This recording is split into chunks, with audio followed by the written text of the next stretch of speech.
Halo anak-anak, apa kabar semuanya? Tentu baik-baik saja kan?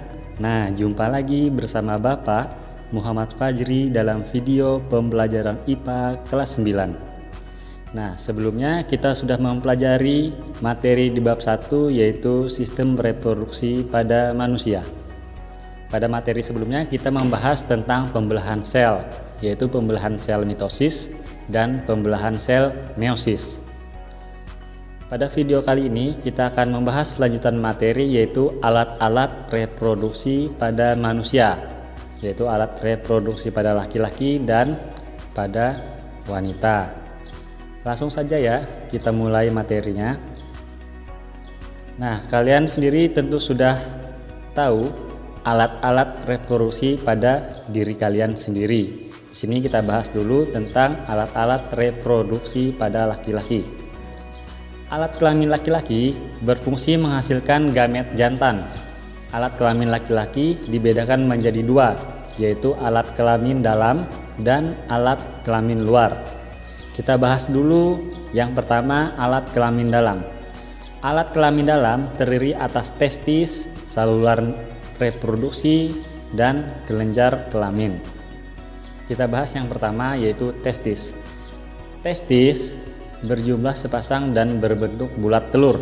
Bisa kalian lihat tempatnya di gambar. Testis tersimpan dalam suatu kantong yang disebut skrotum atau kantong buah zakar.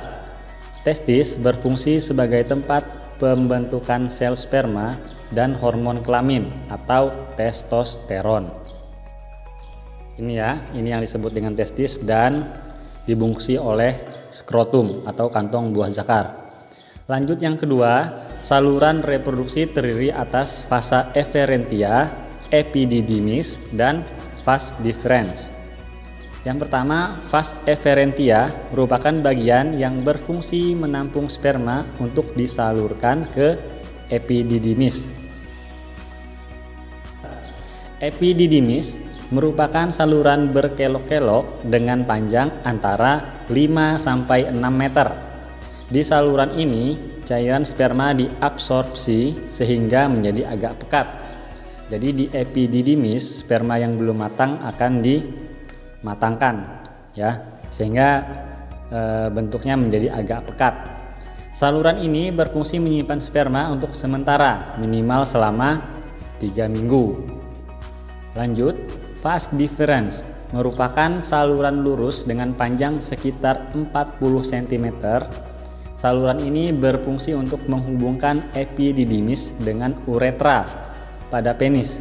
Di bagian ujung saluran ini terdapat saluran ejakulasi. Nah, bisa kalian lihat sendiri di gambar.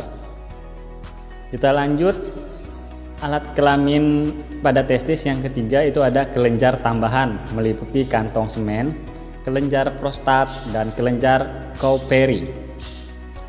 Yang pertama, kantong semen atau biasa disebut vesika seminalis berfungsi menampung semen, yaitu cairan yang mengandung gula fruktosa, asam askorbat, dan asam amino. Zat-zat tersebut menjadi nutrisi atau makanan bagi sperma. Nah, sehingga sperma menjadi semakin matang, ya. Lanjut yang kedua, kelenjar prostat. Terdapat pada bagian pangkal saluran uretra. Kelenjar ini menghasilkan cairan berwarna putih susu yang bersifat basa. Sifat basa ini berfungsi melindungi sperma dari suasana asam pada saluran reproduksi wanita. Nah, jadi untuk menguatkan sperma dari asam yang ada pada saluran reproduksi wanita, maka kelenjar prostat inilah yang membantu menguatkan sperma sehingga bersifat basa. Lanjut yang ketiga yaitu kelenjar Cowperry. Terletak di bagian ujung saluran uretra setelah kelenjar prostat.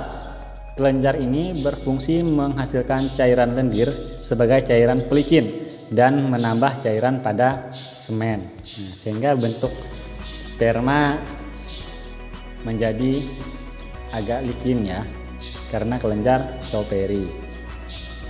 Nah, itu untuk saluran reproduksi pada laki-laki.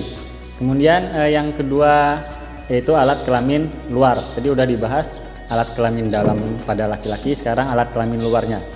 Alat kelamin luar itu ada yang namanya penis. Penis merupakan alat kopulasi. Kopulasi merupakan peristiwa masuknya penis ke dalam vagina untuk menyalurkan sperma. Jadi ini salah satu cara untuk berkembang biak manusia. Saluran uretra pada penis berfungsi rangkap, yaitu untuk mengeluarkan urin dan juga untuk pelepasan cairan sperma. Jadi saluran uretra di penis ini ada dua fungsi ya, mengeluarkan urin atau air kencing dan juga untuk mengeluarkan cairan sperma. Nah, itu untuk alat reproduksi laki-laki, Bapak kira sudah paham ya? Nah, untuk bentuk sperma sendiri, dia berbentuk seperti kecebong kalau kalian pernah lihat. Ini gambarnya, dia terdiri atas kepala dan ekor saja. Bisa kalian lihat?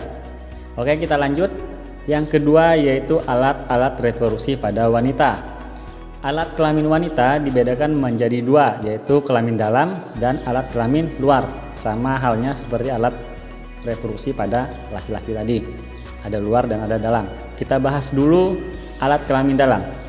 Alat kelamin dalam terdiri atas indung telur, tuba falopi, rahim, dan vagina. Yang pertama, indung telur atau ovarium, berjumlah sepasang dan berfungsi menghasilkan sel telur atau ovum. Ovarium terletak di rongga perut, tepatnya di daerah pinggang kiri dan kanan. Ovarium diselubungi oleh kapsul pelindung dan mengandung beberapa folikel.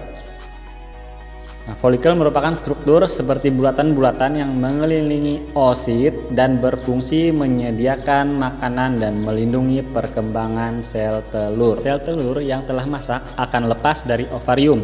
Peristiwa ini disebut ovulasi. Selain menghasilkan sel telur, ovarium juga berfungsi menghasilkan hormon estrogen dan progesteron. Kita lanjut, yang kedua alat kelamin bagian dalam pada wanita yaitu tuba falopi atau oviduk. Oviduk berjumlah sepasang dan berfungsi menggerakkan ovum ke arah rahim dengan gerakan peristaltik. Ujungnya berbentuk corong, berjumbai-jumbai atau fimbriae. Fimbriae berfungsi untuk menangkap ovum yang dilepaskan oleh ovarium. Pembuahan sel telur oleh sperma terjadi pada oviduk atau tuba falopi tadi. Selanjutnya ovum yang telah dibuahi bergerak ke rahim atau uterus. Nah, lanjut ke rahim atau uterus. Rahim merupakan tempat pertumbuhan dan perkembangan embrio atau cabang bayi hingga dilahirkan. Rahim manusia bertipe simplex, artinya hanya mempunyai satu ruangan. Pada wanita yang belum pernah melahirkan, biasanya rahim berukuran panjang 7 cm dan lebar 4 cm. Nah, rahim bagian bawah mengecil dan dinamakan cervix uteri, sedangkan bagian yang besar disebut corpus uteri atau badan rahim.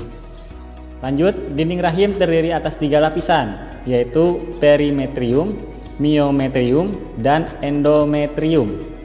Endometrium menghasilkan banyak lendir dan mengandung banyak pembuluh darah. Lapisan ini yang mengalami penebalan dan akan mengelupas setiap bulannya. Jika tidak ada zigot yang menempel, yaitu terjadi menstruasi. Nah, jadi kenapa bisa terjadi menstruasi pada perempuan? Ini karena adanya lapisan dinding rahim yaitu endometrium yang mengelupas setiap bulannya. Itulah yang dibuang saat menstruasi. Kemudian yang keempat yaitu vagina. Vagina berfungsi sebagai organ persetubuhan dan untuk melahirkan bayi. Organ tersebut mempunyai banyak lipatan sehingga pada saat melahirkan dapat mengembang. Dalam vagina terdiri lendir yang dihasilkan oleh dinding vagina atau oleh suatu kelenjar, yaitu kelenjar Bartolini. Itu alat kelamin dalam pada wanita. Yang pertama tadi ada indung telur atau ovarium, yang kedua ada tuba falopi atau oviduk, terus yang ketiga ada rahim atau uterus, dan yang terakhir ada vagina. Lanjut, alat kelamin luar pada perempuan. Alat kelamin luar meliputi sebagai berikut. Yang pertama ada vulva. Vulva terdiri atas bibir besar atau labia mayor dan dinding kecil atau labia minor. Labia mayor adalah bibir luar vagina yang tampak tebal berlapiskan lemak. Sedangkan labia minor sepasang lipatan kulit yang halus dan tipis serta tidak dilapisi lemak. Lanjut, klitoris. Klitoris merupakan tonjolan kecil disebut kelentit biasa. Lanjut, yang kelima, lubang saluran kencing tepat di bawah klitoris.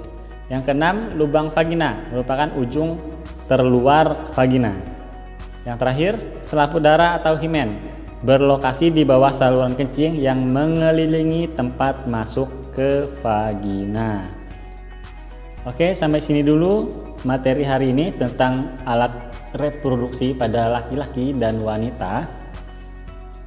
Tunggu video-video pembelajaran IPA kelas 9 selanjutnya. Apabila ada yang kurang paham, silahkan ditanyakan langsung atau bisa chat di kolom komentar. Bapak kira sampai sini Bapak akhiri. Wassalamualaikum warahmatullahi wabarakatuh.